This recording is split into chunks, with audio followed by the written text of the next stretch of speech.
I've had the pleasure of working with these amazing researchers on a project that we see as bringing new routing security to millions of users, even while emerging routing security technologies still have limited adoption. And we call this paper Creating a Secure Underlay for the Internet.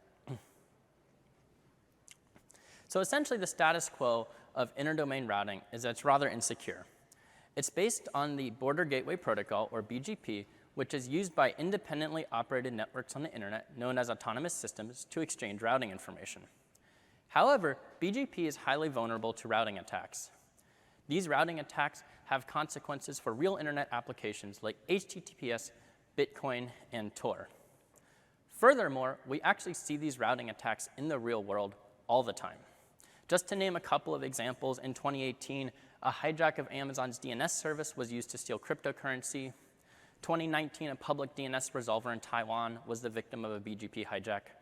As recently as this year, we saw a major cryptocurrency theft. And just less than a month ago, Apple network traffic went through Russia for 12 hours. And this is just the tip of the iceberg. There are so many more attacks I could be talking about. And clearly, this is not how we want the internet to operate.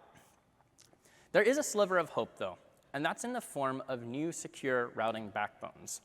Particularly SCION and BGPsec fundamentally eliminate the threat of routing attacks by adding cryptographic signatures to routing messages. Even more, SCION is actually offered today as a commercial service by some ISPs. The catch is, though, both of these backbones still have rather limited deployment. BGPsec is not deployed commercially at all, and SCION is only offered by a couple of ISPs. Most of you in this room can probably not go to your local ISP and get a SCION connection. And the real killer is that both of these protocols are designed in a way that legacy clients that aren't supporting these protocols don't really get any benefits from their existence. So SCION works on a completely different addressing scheme than IP addresses. So my IP-enabled laptop cannot send a packet to a SCION host. And BGPsec, well, if my ISP is not running secure BGP sessions, it's running standard BGP sessions, it can still be lied to with a malicious BGP message, even if someone else is running BGPsec somewhere else in the internet. So this brings us to the question that really motivated this work, and that's, can we extend the benefits of these emerging secure backbones to the broader internet, even while they still have a limited deployment? So that brings me to this work that we call SBAS, or the Secure Backbone AS. Essentially, SBAS optimizes regular internet traffic using a secure backbone. SBAS, our current deployment is based on SCION. We wanted to build this for real, and since the SCION network has actual deployed nodes, we use SCION as our secure backbone. But our techniques are actually general and can be used with other secure backbones as well. Our primary motivation for doing this is to improve routing security. And the whole system is transparent to internet hosts. So neither the client nor the server has to know that their traffic is being optimized in this way. We see this as a really promising system to get more traffic onto secure backbones, even while adoption is still limited. And finally, there is no upgrade required to either the client or the server or source or destination. So I want to talk a little bit more about how we do this. Let's start with in SBAS. How do we construct the network itself? Select ASs on the secure backbone run what we call SBAS PoPs. SBAS PoPs can essentially be thought of as the bridge between the secure backbone and the outside world. Traffic between SBAS PoPs is entirely routed over the secure backbone and is immune to BGP hijacks. Also, the SBAS PoPs connect to each other with a full IBGP mesh that they use to exchange routing information. Now I want to talk a little bit about how SBAS interfaces with the rest of the internet. The first party that I want to talk about are SBAS customers. These are ASs on the traditional internet that are aware of SBAS and would like to use it to optimize their routes. They connect to their nearest SBAS PoP with an encrypted VPN tunnel, and then they make BGP prefix announcements to that PoP over a BGP session that's run over that VPN tunnel shown over here. Now, SBAS PoPs themselves take these customer BGP announcements and redistribute them over the iBGP mesh to all the other SBAS PoPs. These SBAS PoPs then, in turn, announce these prefixes to the broader internet. So one way to think about it is it's a little bit like your customer's prefix, instead of just being announced by their own AS, is being anycast by all the SBAS PoPs around the world. Now, non-participating clients that are not shown in this figure are just going to make a standard routing decision, sending their traffic to their nearest SBAS PoP, where it will then be routed securely over the secure backbone to the SBAS PoP connected to the customer, where it's then sent out the VPN tunnel to the customer's server. And I want to remind everyone that even though this customer is aware of SBAS and participating with a billing relationship, this customer does not actually need to be on the secure backbone to get these benefits. Now I want to talk a little bit about how this system offers improved routing security. Let's say that on the left side of the slide, we have a high security service run out of ASA. And hypothetically, this could be like the web page of a bank. This bank's objective is to make sure that even in the event of a BGP hijack, traffic is still routed correctly from the client in ASC to the bank and not to the adversary.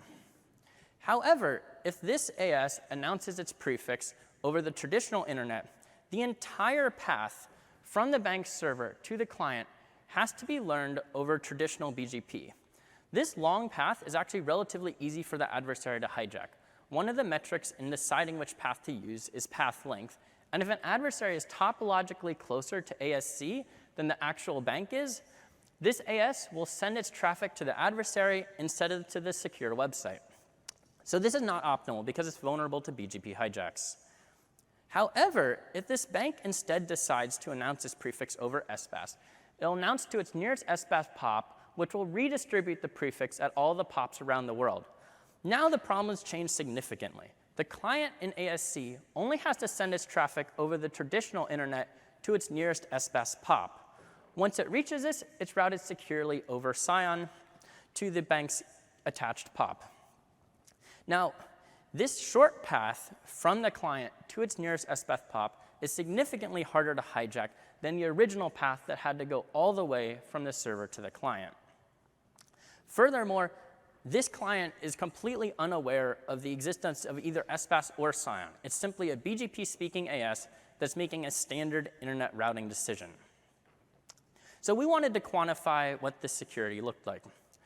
I first want to start talking a little bit about routes between customers within SBAS. Every customer has to be the direct customer of a PoP. You can't have a PoP customer and then another customer below them. So all of these routes are actually one hop long with just the customer's origin hop. And this allows us to use a new emerging security technology known as RPKI to verify these routes. RPKI lets routers verify the origins of BGP announcements. And since all of these announcements are simply one hop long, we can actually verify the entire path with RPKI. This is really great because it stops customers from launching BGP hijacks that will propagate within SBAS. Additionally, with all the SBAS customer routes secured and validated, we give priority to SBAS customer routes over routes we learn from the traditional internet. This has the effect that communication between two SBAS customers cannot be hijacked by an outside party. So we really wanted to zero in and focus then on the quantitative improvements for people that are not participating in SBAS. So these are clients like the client in ASC that are unaware of SBAS, are making a BGP routing decision, and sending traffic to their nearest SBAS PoP. There is a possibility that the adversary could hypothetically be closer to the client than the nearest SBAS PoP and hijack that traffic. So to measure this, we define this quantity as called resilience, that we define as the probability that a client's traffic will be routed securely to the victim, even in the event of a BGP hijack. We used internet topology simulations to calculate this resilience, and we measured the resilience of standard IP prefixes on the internet, the way we saw them announced in BGP, and IP prefixes announced from our 5-PoP SBAS deployment, which is very limited, and we're expecting to scale this system up to many, many more PoPs. What we found is that the resilience improved significantly when we announced the prefixes through SBAS. So this is a CDF of resilience of many different attacks modeled on the y-axis, and the median of the y-axis kind of representing the average case attack. So kind of how well would your average adversary do? Now what we found is that when prefixes were not announced through SBAS, against the average attack, IP prefixes on the internet got a resilience of around 0.5. But this is certainly not optimal. So about half of the internet is actually routing traffic to the adversary in the event of these attacks. When we announced those same prefixes over a 5-PoP SBAS deployment, we saw resilience shoot up to around 85%. So now 85% of the traffic is actually being routed securely to the victim, even when a BGP hijack is being launched. What's really interesting about SBAS is that it actually plays very well with emerging routing security technologies like RPKI. As I mentioned, we use RPKI within SBAS to validate client routes. We're also seeing major ISPs on the internet validating routes with RPKI that they learned through standard BGP.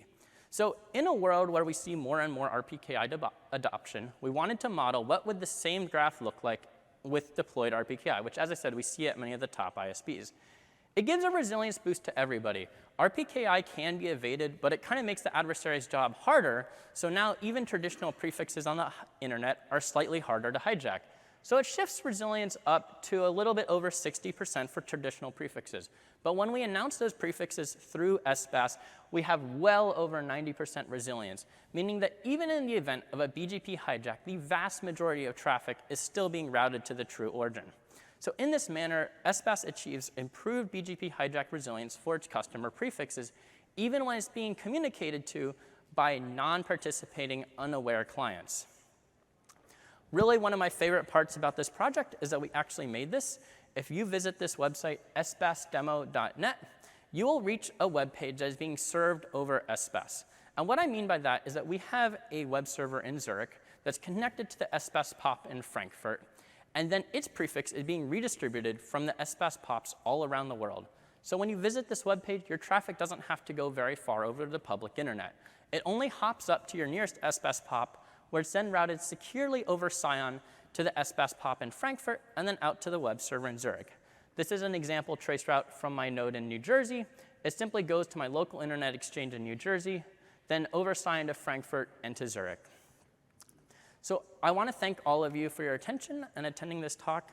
I'd like to end by taking any questions that you might have.